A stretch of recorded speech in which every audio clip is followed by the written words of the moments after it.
Та бүхний амгалан айлтгая. За шинэ хичээлийнхаа эхэнд гэрийнхаа даалгаврыг ярилцъя. Гэрийн даалгаварт нэг зүүр цэцсэн үгийг монгол бичгээр бичиж ирэхийг даалгасан байгаа. Барас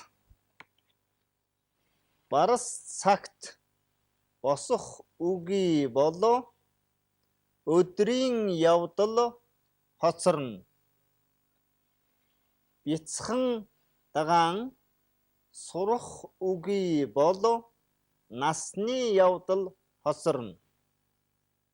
За орчин цагийн ойлгоор уншвал барас цагт босохгүй болоо өдрийн явдал хоцорно.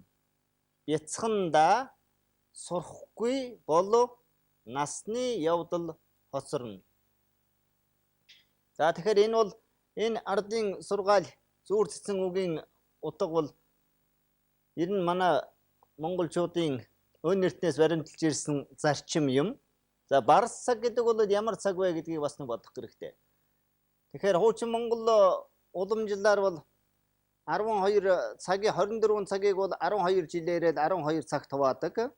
Тэгэхээр зэрэг шөнө дунд бол хулган цаг байдаг.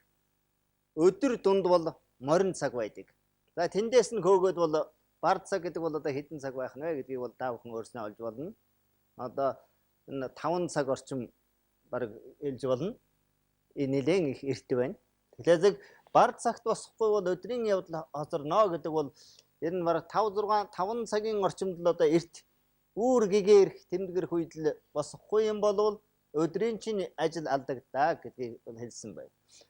Баг бүр бяцхандаа гэдэг чинь бол бүр хүүхэд ахуй цагаас нь сурах мэдхийг хичээхгүй юм бол насны чинь явдал хоцорно гэж хэлсэн байна.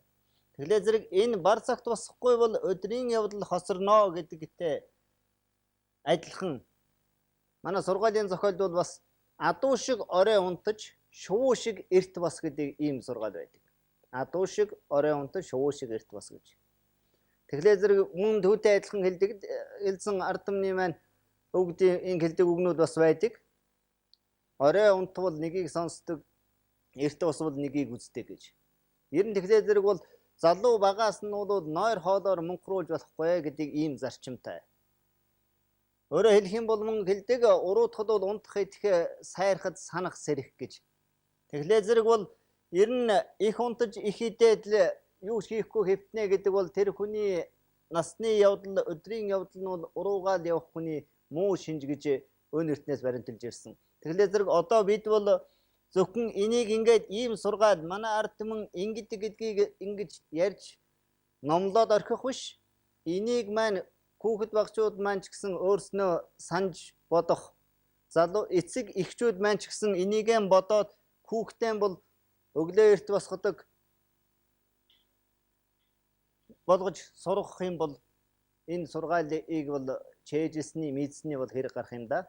Ер нь тэгээд энд өнөөдөр энэ оюун түлхүүрийн сургаал бидний яриад байгаа сургаалыг бол зөвхөн энэ үнэн үг байна, сайхан үг байна гэж хэлээд чихнийхээ хажуугаар өнгөрүүлэх биш. Түүнийг ямар нэгэн хэмжээгээр өөрийнхөө амьдрал ах, өөрийнхөө үр хүүхдийг сургахад та бүхнийг бол хэрэглээсээ билээ. Тэгэхэл юм бол энэ хичээлийг бас Монгол бичгийн зааж байгаа хичээлийн агуулга маань тус болгосон гэж бодож байгаа юм. За ингээд гэрийн даалгаврын тухайд бол ийм байна. За энд бас нэг хоёр үгийн бичлэгийг анхаараар хоцорно гэдэг үг. За хоцорно гэдэг үгийн язгуур нь бол хоцор, эр дэвсгэр. Хоцор чи эндээ хоцор гэж хэлэх юм бол энэ нэр нь хооцоо эр гэж бичнэ. Хоцор гэж эр гүйгүүлчээр төгссөн үйл үгийн үндсэнд ирээдүйн цагийг үзүүлдэг наа дагаврыг залгахтаа зэрэг энэ наа дагавар бол их шиг авахгүйдэг дагавар. Тийм учраас дунд нь гидсж эргэлээд хоцууруна гэж энд эрийн дараа гидстэй болж байгаа юм шүү. Тийм хоцор гэдэг үг маань үйл үгийн үндэс бол өөрөө гүйгүүлчээр төгссөн үндэс. Өөрөөр хэлэх юм бол энд оо гიშгээр төгссөн үндэс биш ээ гэдгийг бол анхаарч яваарай. Энэ бол гүйгүүлчээр төгссөн үндэс, түүн дээр наа дагавар залгахад энэ гидс бол жиргэлсэн гэдэж шүү гэдгийг энд мөн хоцорно гэдэг энэ хоёр үгийг.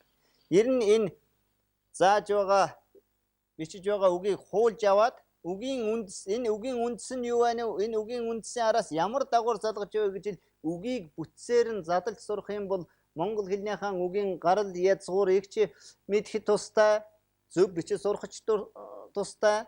Нөгөө талаас бол их хэлнийхээ зүг, хэл шинжлэлийн үндэстэй бас мэдхэд тустай юм. Тэгэхээр зэрэг нь үгийг бол бүтсээр нь задлж байх хэрэгтэй. За бид уншиж байгаа оюун түлхүүр сургаалаа цааш нь уншия.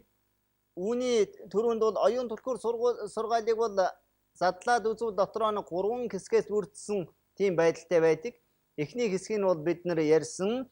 Одоо дундх нэг энэ хэсэг байгаа юм. Энэ хэсэгт бол Сувашид Аршааны тусал гэх мэтийн эртний одоо энтх төвдөөс гаралтай сургаалын олон зохиолоос бол ямар нэгэн байдлаар жаахан өөрчлөгдсөн гол санаа нь орж ирсэн ийм сургаалууд бол энэ дотроос нэлээд орсон байдаг. Тэрийг бол аяндаа унших явцад бол харагдах байхаа. За цааш нь уншия да. Үүнээс эгүүнээс үлэмж судартор номлосон ануу сонсохын дэгэдүү олноо өргөгдөх. За хэд нэг уншия. Үүнээс үлэмж сударт номлосон сонсохын дээд олноо өргөгдөх. За энэ өргөгдөх гэдэг үгийн язгуурыг сайн харж аваарай. Өргөх гэдгийг эргүүхүү гэж бичдэг. Эргүүхүү. Олноо өргөгдөх. За тэгэхээр үүнээс үлэмж сударт номлосон гэдэг бол түрүүчийн би хэлсэн нэг хэсэг нь бол дуусж байгаа байдалтай гэсэн. Тэгээд цаашаа бол бусад судар номоос иш татж байгаагаа ингэж хэлсэн байна. Үүнээс үлэмж сударт номлосон гэж бусад одоо сургаалын судар шашилт бол ингэж хэлсэн байна гэж номлосон. Сонсохын дээд олноо өргөгдөх. Тэгэхээр сонсохын дээд олноо өргөгдөх гэдэг бол одоо олон түмэнд өргөгдөн цаашаагдах юм бол тэр сонсголонгийн чихэн сонсогдох дээд одоо сайхан зүйл юм а гэсэн энэ санааг бол хэлж л дээ. Жаргалан уун дэгэдүү сэтгэл амар. Нөхөр уун дэгэдүү үлүү арга дагч. Үүлийн дэгэдүү боди мөрүүн зэрэг. За ахаад уншия. Сайн харж байгаарай. Жаргалангийн дээд сэтгэл амар. Нөхрийн дээд үл аргадагч. Үүлийн дээд бод мөрийн зэрэг. За жаргалангийн дээд сэтгэл амар гэдэг бол ер нь амар жаргал гэдгийн дээдх нь бол сэтгэл амар амгалан сэтгэл төвшин байх явдал бол жаргалангийн дээд юм а гэж хэлж. За нөхрийн дээд үл аргадагч гэж. За нөхрийн дээд үл аргадагч гэж юу хэлж байна гэвэл хэдийгээр өөрийн сайн нөхөр хань байлаач гэсэн чи ингээч гэдэг үргэлж аргадуулдаггүй. Өөрөө хэлэх юман шууд хэлж, туслах юман өөрөө мэдээ тусалдаг. Ийм нөхөр бол дээд нөхөр юм а гэж хэлж. За үүлийн дээд бодмөрийн зэрэг гэж. Үүл гэдэг үг бол төвдөр лай гэж хэлдэг. Энэ бол их өргөн агуулгатай. Бүхэл хүний амьдрал хийж сурах бүх юмыг багтаасан утгатай нэлээд одоо зөвхөн ажил гэсэн утгаар бол бас ойлгож болохгүй. Энэ үүл гэдэг бол хүний л бүхийн үйлдвэрийг бол бүгдийг багтаасан. Түүний дээд бол бодмөрийн зэрэг. За тэгэхээр бодмөрийн зэрэг гэдэг бол бодмөр гэж юугаа хэлэх вэ? Энэ бод гэдэг ямар утгатай үг вэ гэдгийг бол бас яахан ярилцах хэрэгтэй байна. Ер нь бол бод сэтгэл гэж ярьдаг. За бодмөрийн зэрэг гэдэг энэ шуудаараа бол энэ номын нэр л дээ. Номын нэр. Бодмөрийн зэрэг гэдэг бол төвдөр ламрам гэдэг жанчив ламрам гэж хэлдэг. Одоо сасны мэрэгдийн оройн чимэг болсон богд Зонковын зохиосон Бодмөрийн зэрэг гэдэг алдартай гол бүтээл нь байгаа. Тэр бүтээлийн нэр бол энэ Бодмөрийн зэрэг гэдэг нэртэй байдаг. За ер нь Бодмөрийн зэрэг юм уу, бод гэдэг юу гэж байна вэ гэдгийг бол энд бас нэг жаахан тайлбарлая. Боди гэдэг бол санскрит үг. Боди гэж. Боди гэж санскрит үг. Тэгвэл ер нь яг үгийн утга нь бол үннийг ухамсарлсан оюун бэлэг, онол бэлэг гэсэн ийм л утгатай. Онол бэлэг. Тэгээд энэ утга нь бол жаахан шилжээд бол ариун цагаан гэсэн утгаар буудаг. Ариун цагаан гэсэн утгаар. Тэгэхээр бод сэтгэл гэвэл одоо ариун сэтгэл, нэгүүлсэнгүй сэтгэл гэж бид бол ойлгодог. Ер нь бол тэгэхээр зэрэг үннийг ухамсарлсан дээр онол бэлэг гэдэг бол бурхан болохын одоо наадхан шатанд орчлонгийн үннийг ухаарч бодмөрийн зэрэг гэдэг бол тэр нирван олох тэр замд орсныг бол хүмүүсийг бол бодисаттва гэдэг. Тэгэхээр тэр бодисаттва гэдэг үгийн язгуур нь боди л да. Бодисаттва гэдэг бол ер нь тэр бодисаттва гэдэг бол болохтой зэрэг бол одоо бурхан юм уу бод сэтгэлтэн хүнийг хэлж байгаа хэрэг. Тэгэхээр бодисаттва гэж ер нь чухам юу хэлэх вэ гэвэл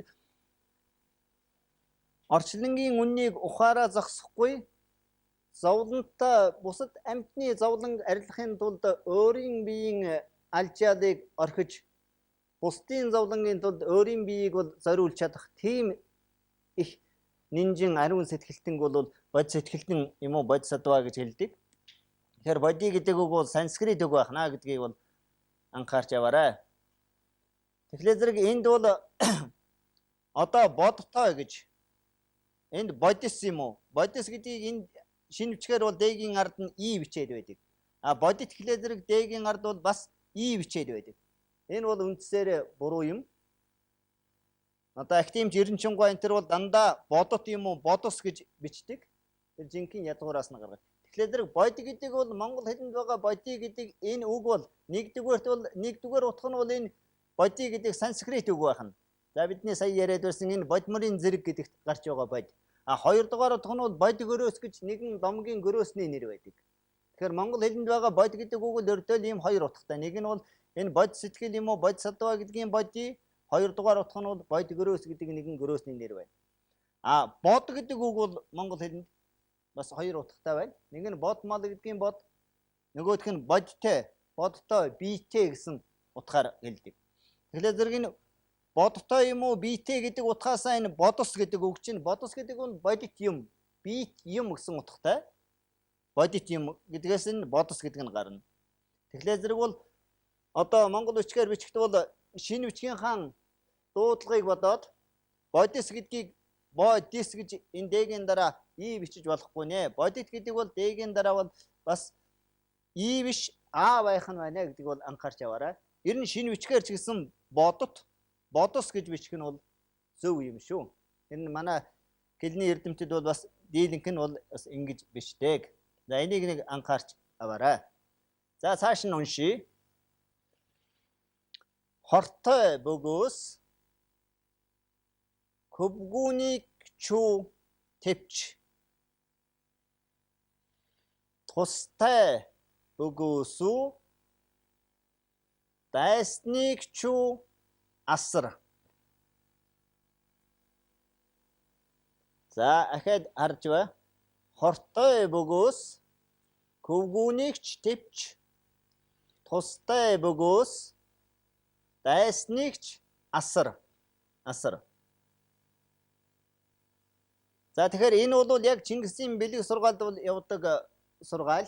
Өөрөөр хэлэх юм бол 13 дугаар зууны үеийн яг л Чингисийн үеийн одоо сургаал. Өөрөө эзэн Чингисийн одоо өөрийн баримталдыг бас яг зарчим нь бол энд илэрч байна. Ийм л зарчмыг бол баримталж байсан. Нуус товчон дотроос ч бол энийг бол харж болно. Өөрөөр хэлэх юм бол хортой бөгөөс хөвгүүнийг тэвч гэдэг бол ер нь цээрлүүл гэсэн утгатай. Цээрлүүл. Хатуугаар цээрлүүлж болно тийм үү? Алхахыг чиглэлсэн бас тэвчил гэж хэлж, саазлахыг ч гэсэн тэвчил гэж хэлж байсан энэ үеийн үгэнд. Тэгэхээр хортой бөгөөс өөрийн хөвгүүнийг ч гэсэн тэвчих тийм сэтгэлийн тэнхээтэй. Тустай болвол дайсныгаа ч гэсэн асарч ивэдэг ийм тэнхээтэй байх ёстой гэсэн. Энэ сургаал бол яг энэ оюун төлөвлөлт байгаа энэ сургаал бол нууц товчонд бол онцгой тод илэрч байдаг.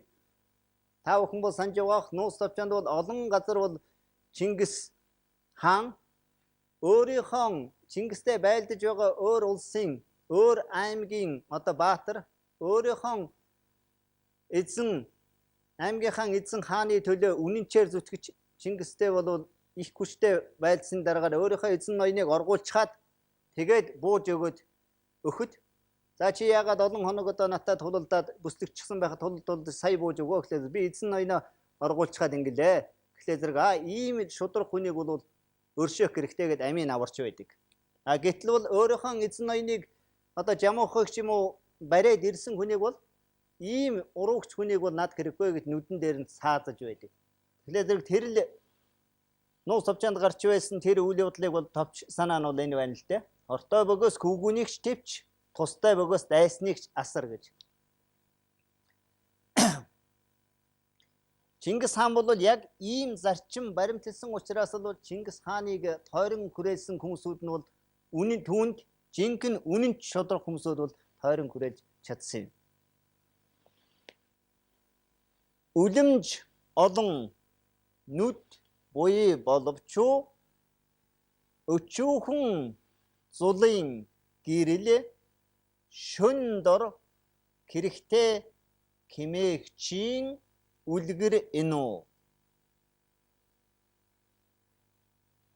Олон хүмүүн суглагсан болбоч тэгүүнүү дотроос гагц сайн хүмүүн өдрий дун хэлэхүү. За эхнээс дахиад нэг хардаа. Үлэмж олон нүд буй болбоч өчүүхэн зулын гэрэл шөнд хэрэгтэй хэмээгчийн үлгэр нь. Олон хүмүүн сугалсан боловч түүний дотроос гагц сайн хүмүүн өдөрдөн хэлэхүү. За тэгэхээр үлэмж олон нүд үе боловч өчүүхэн зулын гэрэл шөнөд хэрэгтэй хэмээгчийн үлгэр нэ гэж. Тэгэхээр хичнээн их хурц тод алсыг сайн хардаг нүдтэй хүмүүс байлаа ч гэсэн тийм нүд байлаа ч гэсэн шөнд бол гэрэл гаргах өчүүхэн одоо зул дингийн гэрэл хэрэгтэй байдаа гэж. Түүнтэй үлгэрлэх нь юуг үлгэрлж ийн хэлсэн байна вэ гэхээр зэрэг олон хүн цугласан боловч их олон хүн цугласан байлаа ч гэсэн түүний дотроос нэг сайн хүн бол удирдан хэлдэ гэж. Тэгэхээр зэрэг чинь бол энд бол ер нь хэдийгээр ер нь хүн төрлөختний түүх бол олон эргэн албат олон түмэн дотроос бол тухайн үеийн түүхээр нь шалгарсан ухаантан мэрэгд ийм хүмүүс нь бол соён гэгэрүүлж удирдан жолоодож ирсэн ийм л түүхтэй мөн л тэр санааг бол хэлж байна. Хэдийгээр олон хүмүүс цугласан байлаа ч гэсэн түүн дотроос ухаантай хүн нь нэгэн хэдэн хүн л бол удирдан хэлдэ гэж. Түүнтэй адилхан хичнээн сөнд хурц тод харах нүдтэй байлаа ч гэсэн заавал нэг зулын гэрэл хэрэгтэй. Тэр зулын гэрэл шиг нэг хүн бол зэжгүй бол хэрэгтэй байдэ гэдэг санааг л бол энд хэлсэн байна. За ингээд гэрийнхаа даалгавар өнөөдрийн унших оюун төлбөр сургаалынхаа эхний хэсгийг энэ хоёр самбарт бичснийгаа тэмдэглэж авсантайгаа эхнээс нь тулгаад хараад ав.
За хичээлээ үргэлжлүүлье.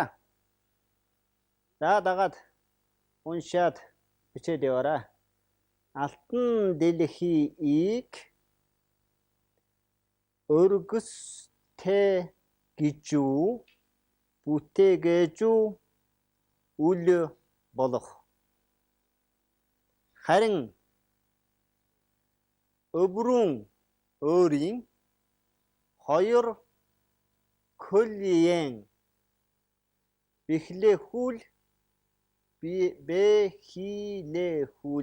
бэхлэхүүл дээр тэгээрэ химээгчийн үлгэр энүү.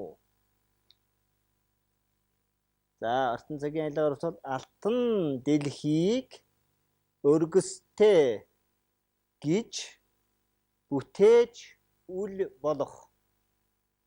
Харин өөрийн хоёр хөлөө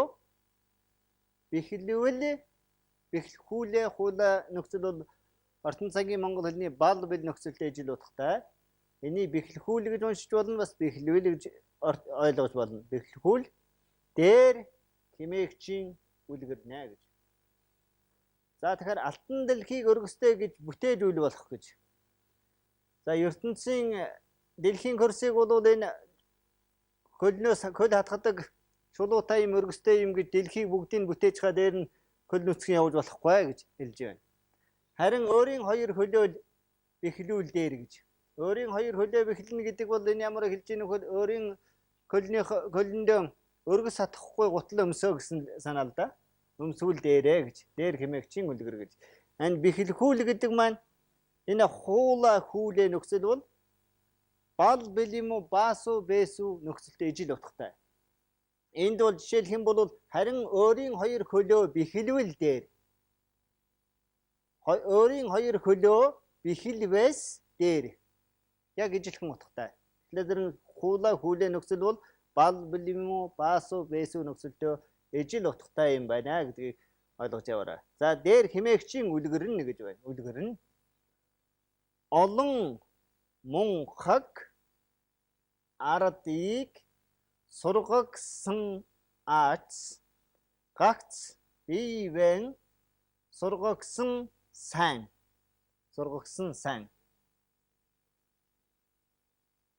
Олон мунхаг ардыг сургагснаас гагц бие сургагсан сайн гэж. За тэгэхээр саяын дөрөвчийнхаа тэр жишээтэйгээ адилтгаад хэлсэн үг байна. За олон мунхаг ардыг сургаснаас ганц бие сургасан сайн гэж. За тэгэхээр зэрэг энэ нэг талаас харах юм бол нэг хар амиа хичээ гэсэн шиг утгатай юм шиг санагдаж бас болно. За гэхдээ ер нь бол өнөө бие засаад гэрээ засаад төрөө зас гэдэг тэр сургаалыг бас нэг талаас хэлээд байгаа юм. Өөрөө биеийн сургаж байж, өөрийнхөө биеийг сургаж боловсруулж байж, дараа нь хүнийг сургаа гэдэг энэ санааг л бас хэлээд байгаа хэрэг. Ер нь бол манай ардын сурган хүмүүс зүүд хоосон савнаас хоосон савыг дүүргэнэ гэж байхгүй. Одоо ном эрдэм сурч байгаа хүнийг бол нэг савтай зөөрлөх юм бол түүнд бол эрдмийг юулах хүн нь бол өөрөө тэр юулах эрдэмтэй байх ёстой. Өөрөө хүн болж хүмүүжсэн байх ёстой гэдэг санааг хэлдэг. Тэгэхээр зэрэг ганц бие ихлээр сайн сургаад дараа нь олныг сургах гэсэн санаач бас энэ дотор хамт яваа гэж ойлгож болно. За тэргүүлэгч ноён тэригүүлэгч ноён хүмүүн альва албат юуган тижэн чадах уу. Тэргүүлэгч ноён хүмүүн альва албат юуган албатыгаа гэсэн үг. Албатыгаа тижэн чадах. Химээгчийн үлгэр нь. За тэргүүлэгч ноён хүмүүн альва албат юуган тижэн чадах химээгчийн үлгэр нь гэж.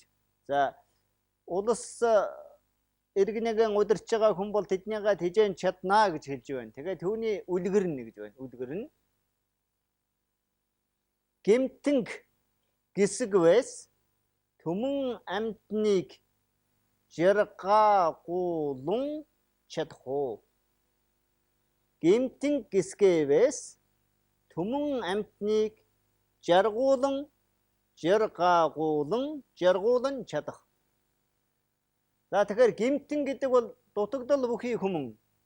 Осол амтгай гаргасан хүнийг гисгэн гэдэг бол түүнийг хүмүүжүүлэн, цээрлүүлж, хүмүүжүүлвэс түмэн амтныг жаргуулан чадна гэж. Улс өрн дотор байгаа тэр осол амтгайтын гэмтэн хүнийг л бол залруулж чадах юм бол олон түмэн амгалан жаргалан болно гэсэн санааг хэлж байна. Жаргах уу цаг туу сэрихүү хэрэгтэй. Жаргах цагт сэрих хэрэгтэй. Зообах уу цаг тур хатаагуужих уу хэрэгтэй. Зовох цагт хатуужих хэрэгтэй. Тэгэхээр жаргах цагт сэрэх хэрэгтэй, зовох цагт хатуужих хэрэгтэй. Жаргах цаг сэрнэ гэдэг бол болгоомжил, сэрэх гэдэг бол сэрэмжил гэсэн үг. Жаргалдаан ташуураад үйл хэрэгэн сурч боловсрохаан бүх юман битгий осол дууцай. Жаргахтай амгалан байх тусам бол сэрэмжтэй байх ёстой гэж байна. Зовох цагт бол гутаж гунилгүй сэтгэлэн хатуужин барих ёстой гэдэг энэ санааг л хэлж байна. Дайсан үгэ гэж үү эртүү месэийг бие эц бүү холдуул. Дайсангүй гэж эрт месийг биес бүү холдуул. За тэгэхээр дайсангүй гэж эрт месийг биес бүү холдуул гэдэг бол энэ яахгүй бас 13 дугаар зууны үеийн сургаал байна. Үнэхээр тэр олон аймаг улс андалдан ядаж байсан, эв жүнжүнгөөс нь тэр 13 дугаар зууны үед болж үнэхээр эрт месийг биесэн холдуулах аргагүй байсан цаг байсан байна. Тэгээд тэр санаа бол энд сургаал туссан гэж хэлж болно доо. За даруй хортой хэмээн нөхрийг бүү сөнөө. Даруй хортой хэмээн нөхрийг бүү сөнөө. Онож мэдгсэн сайн. Даруй хортой хэмээн нөхрийг бүү сөнөө. Онож мэдгсэн сайн. Даруй хортой гэж. За энэ надад хор болох нь байна гэд яарч битгий нөхрөө холдуул. За сөнөө гэдэг бол магадгүй бас бүр төвчж зээрлүүлэх юм уу? Битгий тэгээ онож мэдсэн сайн гэж. Эн чинь юу вэ гэж эргэцсэн ухааруулж зөв билүү буруу билүү гэдгийг л эргэж онож мэдэх хэрэгтэй гэсэн энэ санааг хэлж байна. За ингээд өнөөдрийн оюун түлхүүр сургуулиас унших хэсэг үгээр төгсгий. Гэрийнхээ даалгаврыг бичээд аваарай. За гэрийн даалгавартай бас 2 зүүр үгийг монгол бичгээр биччихээр. За бичээд аваарай. Ажлын сайнаар амьдрал сайжрах. Ажлын сайнаар амьдрал сайжрах. Бэлчээрийн сайнаар мал таргалах. Ажлын сайнаар амьдрал сайжрах. Бэлчээрийн сайнаар мал таргалах. Алдыг нь аваад дэлэм дээрнэ. Атгыг нь аваад чимэх дээрнэ. За 2 дугаар зүүрүүг ахаад сонсоод ав. Алдыг нь аваад дэлэм дээрнэ. Атгыг нь аваад чимэх дээрнэ. За энэ 2 зүүрүүгийг монгол бичгээр бичиж ярээрэй. За ингээд өнөөдрийнхөө үзсэн оюун түлхүүр сэтгүүлийнхаа хэсгийг цаасандаар бичснийг хамтдаа уншаад өнөөдрийн хичээл дуусч байна. Үүнээс үлэмж сударт номлосон сонсгойн дээд олноо өргөгдөх жаргалангийн дээд сэтгэл амар нөхрийн дээд үл аргадагч үүлийн дээд бод мөрийн зэрэг хортой бөгөөс хөвгүүнийгч тэвч тустай бөгөөс дайсныг ч асар. Үлэмж олон нүд буй боловч өчүүхэн зулын гэрэл шөнөд хэрэгтэй хэмээгчийн үлгэрнэ. Олон хүмүн цугласан боловч түүний дотроос ганц сайн хүмүн удирдан хэлэх алтан дэлхийг өргөстөө гэж бүтээжүүл болох харин өөрийн хоёр хөлөө бэхлүүл дээр хэмээгчийн үлгэр нь олон мунхаг ардыг сургаснаас гагц биеэ сургасан сайн. Тэргүүлэгч ноён хүмүн альва албат юугаан хижээн чадах хэмээгчийн үлгэр нь гимтэн гисгэвэс түмэн амтанг жаргуулан чадах жаргах цагтар сэрэх гэрэгтэй зовх цагт хатуучих гэрэгтэй дайсан үгүй гэж эртмисийг биес бүү холдуул даруй хортой хэмээн нөхрийг бүү сөнөө онож мэдсэн сайн.